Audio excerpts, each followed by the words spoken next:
أعوذ بالله من الشيطان اللعين الرجيم بسم الله الرحمن الرحيم الحمد لله رب العالمين الصلاة والسلام على خاتم الأنبياء والمرسلين حبيب إله العالمين أبي القاسم محمد اللهم صل على محمد وعلى آل بيته الطيبين الطاهرين حر الميامين لا سيما بقية الله في الأرضين واللعنة الدائمة الأبدية على أعدائهم ومنكر فضائلهم وغاصب حقوقهم وقتلتهم أجمعين من أول يوم ظلمهم إلى قيام يوم الدين. اللهم كل وليك الحجة ابن الحسن صلواتك عليه وعلى آبائه في هذه الساعة وفي كل ساعة وليا وحافظا وقائدا وناصرا ودليلا وعينا حتى تسكنه أرضك طوعا وتمتعه فيها طويلا. اللهم صل على محمد وآل محمد وعجل فرجهم. أعوذ بالله من الشيطان اللعين الرجيم بسم الله الرحمن الرحيم إنا لله وإنا إليه راجعون. آج ایک قول کے مطابق چھٹے امام جعفر صادق علیہ السلام کی شب شہادت. دوسرا قول 25 شوال ہے اور ایک قول آج 15 شوال کی شب. امام زمانہ کو اپنی طرف سے اپنے مومنین مومنات برادران کی طرف سے تعزیت پیش کرتے ہیں اور تمام عالم اسلام کو امام کی تسلیت پیش کرتے ہیں. وہ امام کہ جن سے ہمارا نام اور ہماری فقہ منسوب ہے، یعنی فقہ جعفری، کہ جو علم و فضل اس قدر زیادہ تھا اور دنیا اس قدر ان کے علم و فضل کی معترف تھی کہ دشمن بھی لا محالہ ان کے سامنے خاضع ہوتے تھے. آپ کا حلقہ درس نہ فقط فقہ اور اصول فقہ کے دائرے میں اور اس میں محدود تھا، بلکہ آپ دنیا اور سائنس اور علوم جدید کے سلسلے میں اس قدر زیادہ مہارت رکھتے تھے اور اتنے آپ کے دروس تھے اور اتنے آپ کے شاگرد تھے کہ ان میں سے ایک فقط شاگرد جابر بن حیان کا ذکر تھوڑا سا ہم کریں گے. لیکن بتلانے کا مقصد یہ ہے کہ آپ کے درس میں تقریباً 200 مضامین مختلف قسم کے، جس میں طبیعیات بھی ہے، جس میں کیمسٹری بھی ہے، جس میں فلکیات بھی ہے، جس میں علم نجوم ہے، جو علم حیات ہے. یہ تمام چیزیں امام سکھلایا کرتے تھے اور امام اس کا درس دیا کرتے تھے اور آپ نے اپنے شاگرد بھی اسی طریقے سے مختلف قسم کے علوم میں شاگرد بھی بنائے، ان کی تربیت کی اور ان کے سامنے علوم کو کھول کے بیان فرمایا. اسی سلسلے میں فقط جابر بن حیان کی جب ہم بات کرتے ہیں کہ جنہیں فادر آف کیمسٹری کہا جاتا ہے، دنیا میں فادر آف کیمسٹری انہیں کہا جاتا ہے، جابر بن حیان امام جعفر صادق علیہ السلام کے شاگرد. اور جو کتابیں انہوں نے لکھی مختلف علوم میں، ان کتابوں میں پہلے سب سے کتاب شروع کرنے سے پہلے امام کی سند اور امام کی تحریر کہ امام کس طریقے سے افادہ امام سے کیا انہوں نے، یہ تمام چیزیں وہ لکھا کرتے تھے. جابر بن حیان کے جو فادر آف کیمسٹری ہیں، انہوں نے کئی ایسڈ جو ہے وہ بنائے اور کئی ایلیمنٹس انہوں نے دریافت کیے.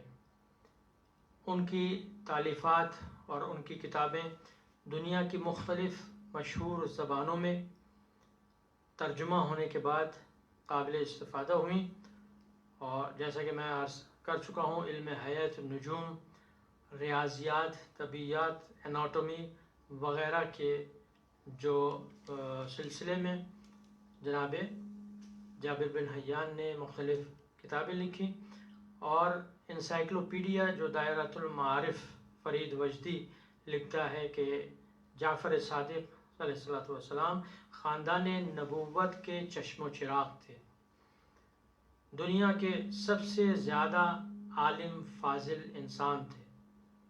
آپ کے شاگردوں میں سے ایک جابر بن حیان ہے کہ جس نے 500 رسالے مختلف مضامین میں لکھے، مثلا کتاب السموم، پوائزنز کے بارے میں کہ کس طریقے سے پوائزنز کو استعمال کیا جا سکتا ہے دوا کے طور پر، کتاب الخواص، مختلف چیزوں کی کیا خاصیتیں ہیں، کس طرح کن چیزوں سے دوائیں بنتی ہیں، اس پر کتاب ہے، کتاب البیان، الجبرا اور ریاضیات پر کتاب ہے۔ اسی طرح مختلف کتابیں جناب جابر بن حیان نے امام سے استفادہ کرتے ہوئے تحریر میں لے کر آئے۔ امام کے پاس فقط جابر ہی نہیں تھے، بلکہ اور ایسے راوی اور ایسے اصحاب و محدثین تھے جن کے بارے میں خود امام فرماتے ہیں کہ بشر المخبتین بالجنہ، وہ لوگ کہ جو دل جن کا عشق خدا سے مملوء ہے ان کو جنت کی بشارت دے دو۔ یہ کون لوگ ہیں؟ برید بن معاویہ العجلی، ابو بصیر لیث البختری المرادی، محمد بن مسلم، زرارہ۔ ان چاروں کا ذکر کرنے کے بعد فرماتے ہیں امناء اللہ علی حلالہ و حرامہ، یہ چار ایسے افراد ہیں کہ جو اللہ کے حلال اور حرام پر امین ہیں۔ لولا ہؤلاء لانقطع آثار النبوہ واندرست، اگر یہ چار افراد نہ ہوتے، یہ چار محدثین، چار علماء، چار محققین اگر یہ نہ ہوتے تو آثار نبوت مٹ چکے ہوتے، آثار نبوت قدیم اور برباد ہو چکے ہوتے، قطع ہو چکے ہوتے۔ یہ چار افراد وہ ہیں کہ جنہوں نے محمد و آل محمد کے علوم کو ہم تک پہنچایا مختلف کتابوں کے ذریعے سے۔ ہم دیکھتے ہیں کہ یہ عظیم ہستی کہ جنہوں نے 60 سال سے کچھ زیادہ اس دنیا میں زندگی گزاری، کس طریقے سے آپ نے اپنی زندگی گزاری، ان کی زندگی اور ان کی سیرت کے چند نمونے، 2 یا 3 نمونے آپ کے سامنے پیش کرنے ہیں۔ سب سے پہلا کہ اہل کوفہ سے کچھ لوگ آپ کے پاس آئے مدینے، اور خدمت میں زیارت کے بعد جب وہ جانے لگے تو کہا کہ مولا فرزند رسول ہم واپس کوفہ جا رہے ہیں اور ہم چاہتے ہیں کہ آپ ہمیں کوئی نصیحت فرمائیں۔ تو دیکھیں اپنے چاہنے والے، اپنے شیعہ اور اپنے پیرووں کے لیے امام کیا نصیحت فرماتے ہیں۔ فرمایا کہ علیکم بتقوی اللہ، سب سے پہلی نصیحت یہ کہ اللہ سے تقوی اختیار کرو، پرہیزگاری اختیار کرو، والعمل بطاعتہ، اور اس کی اطاعت کو انجام دیتے رہو، واجتناب معاصی، اس کی سرکشی سے اجتناب کرو، واداء الامانہ، یہ تقوی الہی اور عمل بطاعت اور اجتناب معصیت۔ اس کے بعد جو پہلی چیز آپ نے ارشاد فرمایا کہ اداء الامانہ، سب سے زیادہ اہم ادائے امانت، لمن ائتمنکم، جس نے تمہارے پاس امانت رکھوائی ہے اس کی امانت میں تم حفاظت اس کی کرو، امانت کی، اور صحیح طور سے اس کو اس کے صاحب اور اس کے مالک تک واپس پہنچاؤ۔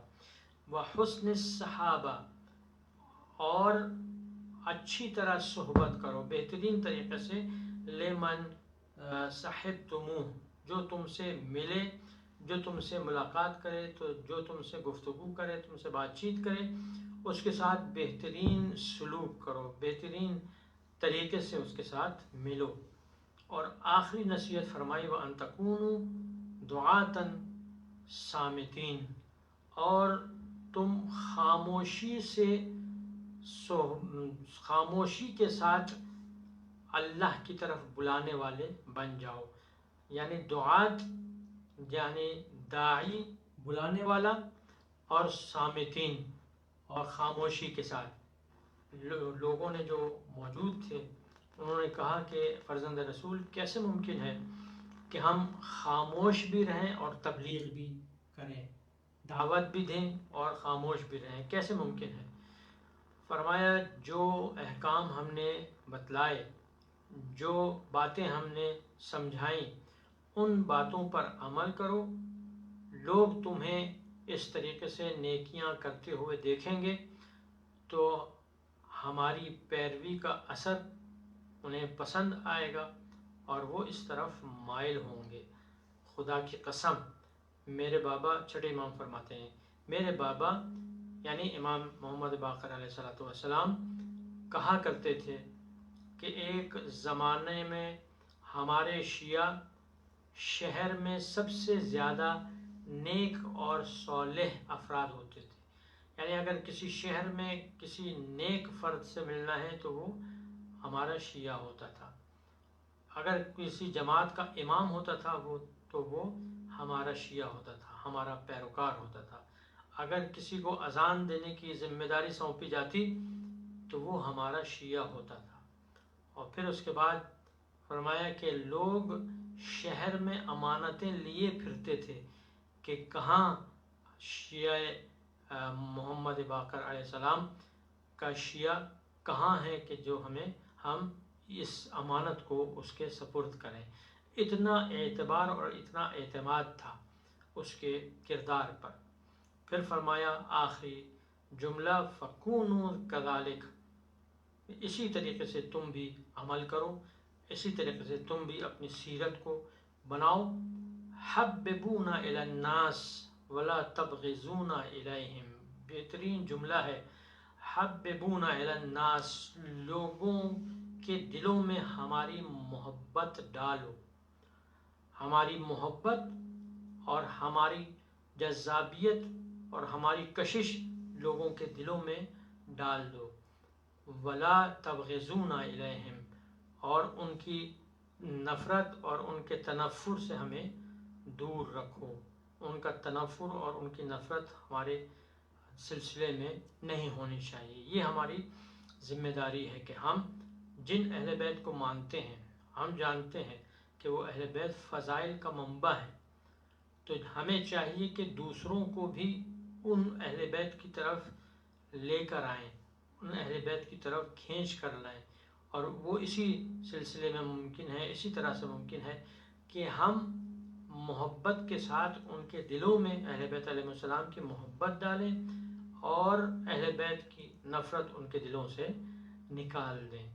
یہ وہ وصیت تھی کہ جو آپ نے اپنے ماننے والے، اپنے چاہنے والے، اپنے شیعوں اور اپنے زیارت کے لیے آنے والے لوگوں کو وصیت فرمائی۔ اسی طریقے سے دوسرا واقعہ ملتا ہے کہ ایک مرتبہ کوفے میں دو شیعہ آپس میں کسی معاملے میں، کسی میراث اور جائیداد کے سلسلے میں جھگڑا کر رہے تھے، لڑ رہے تھے، کچھ اختلاف ہو گیا تھا۔ وہاں سے جناب مفضل بن عامر کے جو امام جعفر صادق علیہ السلام کے خاص شاگرد تھے، اصحاب میں سے تھے، ان کا گزر ہوا۔ جب انہوں نے دیکھا کہ دو مومن آپس میں لڑ رہے ہیں تو وہ ان دونوں کو لے کر گھر آئے۔ گھر میں آنے کے بعد ان سے مسئلہ دریافت کیا، پوچھا کہ کس وجہ سے تم دونوں کے درمیان اختلاف ہوا ہے۔ ان لوگوں نے بتایا تو جناب مفضل نے اپنے پاس سے 400 درہم نکال کے ان کو دیے تاکہ وہ صلح کر لیں، مصالحت کر لیں اور جھگڑا ختم ہو جائے۔ اور یہ کہا کہ یہ جو رقم ہے یہ میری نہیں ہے، بلکہ امام صادق علیہ السلام نے یہ رقم دی ہے تاکہ جہاں بھی دو شیعہ، دو مومن آپس میں لڑیں یا اختلاف کریں، یہ پیسوں کے ذریعے سے، ان پیسوں کے ذریعے سے صلح صفائی کرا کے ان کو ایک دوسرے سے راضی کروں۔ چنانچہ جناب مفضل کے بارے میں امام صادق کا یہ قول ملتا ہے کہ یا مفضل فوربی انی لأحبک وأحب من یحبک۔ عجیب جملہ ہے، اے مفضل، خدا کی قسم میں یقیناً تم سے محبت کرتا ہوں، تمہیں چاہتا ہوں، اور ہر اس کو پسند کرتا ہوں، ہر اس شخص کو پسند کرتا ہوں کہ جو تم سے محبت کرتا ہے۔ فقط امام ہی نہیں بلکہ کہتے ہیں، امام فرماتے ہیں کہ فقط تم مفضل ہی سے میں محبت نہیں کرتا ہوں، بلکہ ہر اس چاہنے والے سے محبت کرتا ہوں جو تمہیں پسند کرتا ہے، جو تم سے محبت کرتا ہے۔ تو اس طریقے سے امام نے اپنے صحابی اور اپنے ماننے والے اور خاص شاگرد کو اس طریقے سے تقویت ان کی تشویق دی، شوق دلایا۔ تیسرا واقعہ تھوڑا سا مختلف واقعہ ہے، بشار مکاری۔ یہ بیان کرتا ہے کہ میں کوفے میں تھا، چھٹے امام جعفر صادق علیہ السلام کی خدمت میں۔ میں نے جب گیا اور سلام کیا اور میں آپ کے پاس بیٹھا تو آپ اس وقت کھجور تناول فرما رہے تھے۔ جس وقت میں بیٹھا تو آپ نے مجھے دعوت دی کہ آؤ میرے ساتھ کھجور کھانے میں شریک ہو جاؤ۔ بیان کرتا ہے بشار کہ میں نے کہا کہ فرزند رسول مجھے معاف کیجئے، میں نے ایک ایسا واقعہ بھی آتے ہوا ایسا منظر دیکھا کہ اس کے بعد میں بہت پریشان ہوں اور میرے گلے سے پانی بھی نہیں اتر سکتا ہے، اس قدر میں پریشان ہوں۔ امام نے کہا تمہیں میرے حق کی قسم کہ تم آؤ اور میرے ساتھ شریک ہو جاؤ۔ تو جب یہ قسم امام نے دی تو وہ اٹھا اور امام کے نزدیک آیا اور آ کر امام کے ساتھ کھجور کھانے میں مشغول ہو گیا۔ ابھی تھوڑی ہی دیر گزری تھی کہ امام نے اس سے پوچھا کہ ہاں تم کسی واقعے کا ذکر کر رہے تھے، وہ کیا واقعہ تھا؟ کہا کہ فرزند رسول میں جب آپ کی طرف آ رہا تھا میں نے راستے میں دیکھا کہ حکومت کے لوگ، حکومت کے کارندے ایک بوڑھی عورت ہے اور اس کو سر پر کوڑے مار رہے ہیں اور کھینچ کر اس کو گورنر ہاؤس کی طرف، جو اس وقت وہاں پر ان کا مرکز تھا حکومت کا، اس طرف کھینچ کر لے جا رہے تھے۔ اور وہ بیچاری چیخ کر مدد کے لیے پکار رہی تھی، اللہ اور رسول سے مدد کے لیے پکار رہی تھی، اللہ اور رسول کی قسم دے کے لوگوں سے مدد کے لیے پکار رہی تھی، لیکن کوئی بھی اس کی مدد کے لیے تیار نہیں تھا۔ امام نے پوچھا کہ آخر مسئلہ کیا تھا؟ تم نے پوچھا کہ کس وجہ سے اسے مار رہے ہیں؟ کہا کہ ہاں لوگ بتا رہے تھے کہ وہ جب راستہ چل رہی تھی تو اسے ٹھوکر لگی اور وہ زمین پہ گری۔ زمین پہ گرتے ہوئے اس نے کہا لعن اللہ ظالمیک یا فاطمہ، اے فاطمہ آپ پر ظلم کرنے والے پر اللہ کی لعنت۔ یہ جملہ سنا اور حکومت کے کارندے نے کسی سن لیا اور سننے کے بعد وہ اس طریقے سے انہیں زد و کوب کر رہا تھا۔ امام نے گریہ کیا، امام بہت متاثر ہوئے اور بشار کہتا ہے کہ میں نے دیکھا کہ امام کی رومال، امام کی داڑھی اور امام کے سینے تک آنسوؤں کی ایک قطار تھی جو چلی جا رہی تھی۔ امام نے کہا بشار آؤ میرے ساتھ مسجد سہلہ چلتے ہیں اور اس عورت کے لیے ہم دعا کرتے ہیں۔ دونوں گئے اور بشار بیان کرتا ہے کہ ہم مسجد سہلہ گئے اور اس سے پہلے امام نے ایک شخص کو بھیجا کہ جاؤ اور اس بوڑھی عورت کے سلسلے میں خبر لے کر آؤ کہ اس کا کیا ہوا۔ اور پھر اس کے بعد مسجد سہلہ گئے، مسجد سہلہ جانے کے بعد نماز پڑھی، نماز پڑھنے کے بعد امام نے دعا کی، دعا کرنے کے بعد امام سجدے میں گئے اور سجدے سے سر اٹھایا اور بشار کو کہا کہ چلو وہ عورت آزاد ہو گئی ہے۔ یہ دونوں اٹھے اور مسجد صلہ سے باہر آئے، دیکھا کہ وہ شخص جسے خبر لینے کے لیے بھیجا تھا وہ شخص آ رہا ہے۔ پوچھا کہ کیا ہوا؟ کہا کہ اس کو چھوڑ دیا گیا ہے، وہ آزاد ہو گئی ہے۔ کہا کہ مسئلہ کیا تھا؟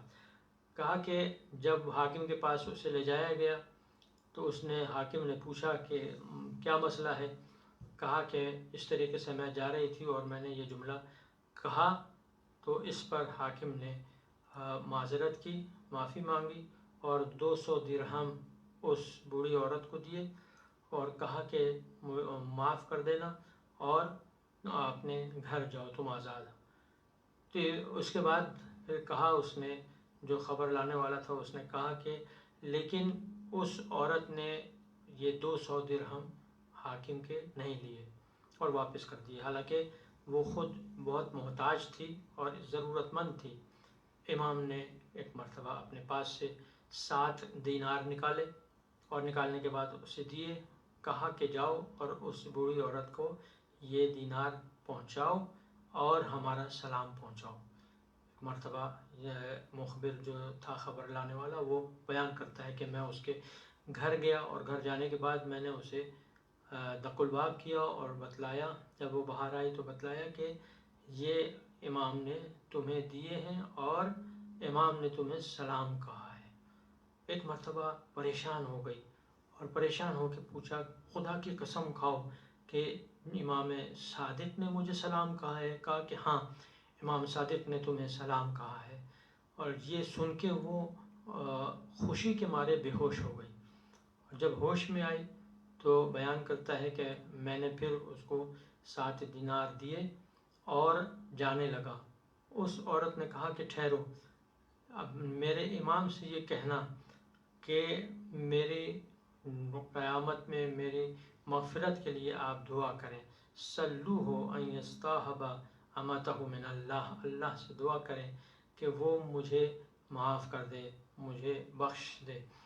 امام نے جب یہ واقعہ سنا اور جملہ اس کا سنا تو امام بہت روئے، اور رونے کے بعد امام نے اس کے لیے دعا کی، اور ایسی دعا کہ جو یقیناً اللہ کی بارگاہ میں وہ دعا مقبول اور مستجاب ہے۔ اس طریقے سے ہمارے اماموں نے اپنے چاہنے والوں کو، اپنے ماننے والوں کی مدد کی اور ہر طرح سے، لیکن چھٹے امام کا زمانہ وہ تھا کہ جب بنی عباسی آہستہ آہستہ اپنی قوت پکڑ رہے تھے اور جو ظلم بنی امیہ نے کیا تھا اس سے زیادہ ظلم بنی عباس کر رہے تھے۔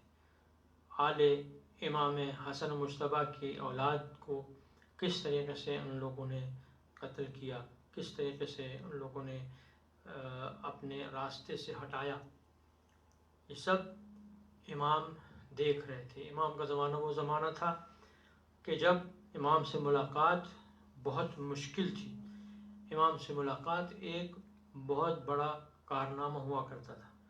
بیان کرتا ہے ایک شخص کہ میں امام سے کوئی سوال کرنا چاہ رہا تھا طلاق کے سلسلے میں، لیکن مجھے امام تک پہنچنے کی اجازت نہیں مل رہی تھی۔ میرے سمجھ میں نہیں آ رہا تھا کہ کس طریقے سے امام کی زیارت کے لیے اور امام کی ملاقات کے لیے جاؤں۔ اچانک میں امام کی جب گلی میں پہنچا تو میں نے دیکھا کہ ایک سبزی والا ہے، جو ایک خوانچہ فروش ہے، جو ایک اپنے تسلے کے اوپر، سینے کے اوپر کچھ سبزیاں لے کے کھڑا ہوا ہے اور کہہ رہا ہے سبزی آواز لگا رہا ہے، سبزی بیچنے کی آواز لگا رہا ہے۔ اس شخص نے وہ تمام سبزیاں خرید لیں اور اس سے اس کا لباس بھی مانگ لیا کہ یہ لباس عاریتاً مجھے دے دو، میں تھوڑی دیر بعد تمہیں واپس کر دوں گا، اور اس کا لباس پہن کر بھیس بدل کے ایک سبزی والے کا بھیس بنا کر امام کی گلی میں گیا، اور جانے کے بعد امام کے دروازے پر اس نے آواز لگائی، سبزی بیچنے والے کی آواز۔ جیسے ہی اس کی آواز آئی، امام نے حکم دیا اپنے آدمی سے کہ اس کو اندر بلا لو۔ وہ شخص اندر گیا اور اندر جانے کے بعد امام کو سلام کیا۔ امام مسکرائے اور کہا کہ بہت اچھا طریقہ تم نے اپنایا ہے اپنے کام کو آخر تک پہنچانے کے لیے، انجام تک پہنچانے کے لیے بہت اچھا طریقہ تم نے اپنایا ہے۔ اور اس نے سوال کیا، امام نے جواب دیا، اور پھر وہ اس طرح واپس آ گیا۔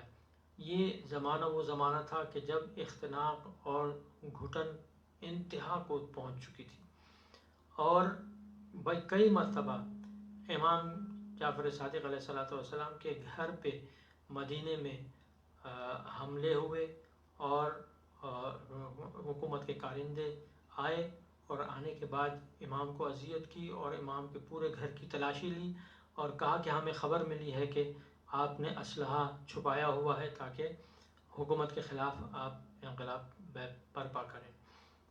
امام نے بہت اطمینان کے ساتھ اجازت دی کہ جاؤ اور جا کر تم گھر کی تلاشی لے لو، لیکن کبھی بھی کوئی ایسی بات، کوئی ایسی گواہی، کوئی ایسی چیز نہیں ملی کہ جس سے وہ ثابت کر سکیں کہ امام اس طریقے کی کوئی کام اور اس طریقے کے کسی بھی موومنٹ میں انوالو رہے ہوں۔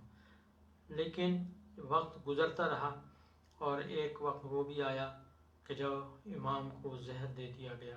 منصور توانقی نے زہر دلوایا امام کو، اور امام کے اوپر جب زہر کا اثر ہوا تو امام بار بار بے ہوش ہو رہے تھے، بہت شدید زہر کا اثر تھا، بار بار امام بے ہوش ہوتے تھے اور آنکھ کھل جاتی تھی۔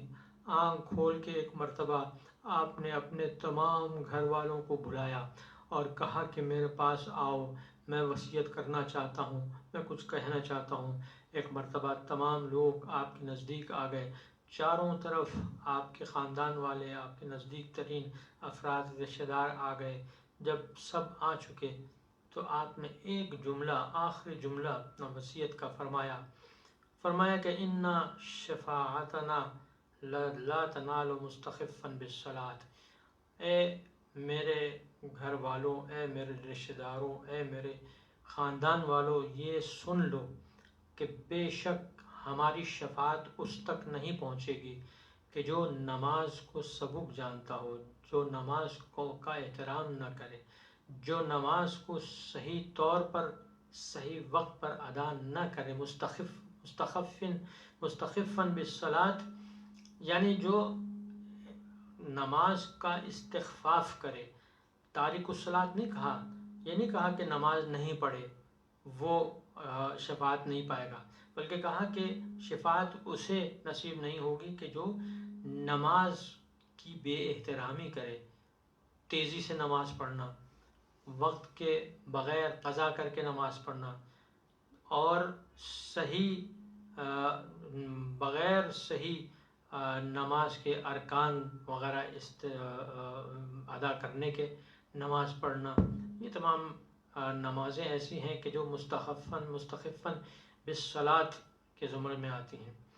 اور پھر اس کے بعد ایک وہ وقت یہ آیا کہ امام کے گھر سے خواتین کی اور بچوں کے رونے کی آوازیں آنے لگیں۔ ایک مرتبہ مدینے میں کوہرام مچ گیا۔ وہ جعفر کہ جس کے پاس سب علم لینے کے لیے آتے تھے، اب وہ دنیا میں نہ رہا۔ ایک مرتبہ امام نے اپنے بابا کو غسل و کفن دیا، اور آپ کے میت کو تیار کر کے جنت البقیع کی طرف جنازہ لے کے گئے۔ جنازہ لے جانے کے بعد جنت البقیع میں اس قدر زیادہ رش تھا لوگوں کا کہ روایات ملتی ہیں کہ رسول خدا صلی اللہ علیہ وآلہ وسلم کی وصال کے بعد اتنا بڑا مجمع اور اتنا بڑا جنازہ کسی کا نہیں ہوا تھا۔ جعفر صادق علیہ السلام کا جنازہ ہوا۔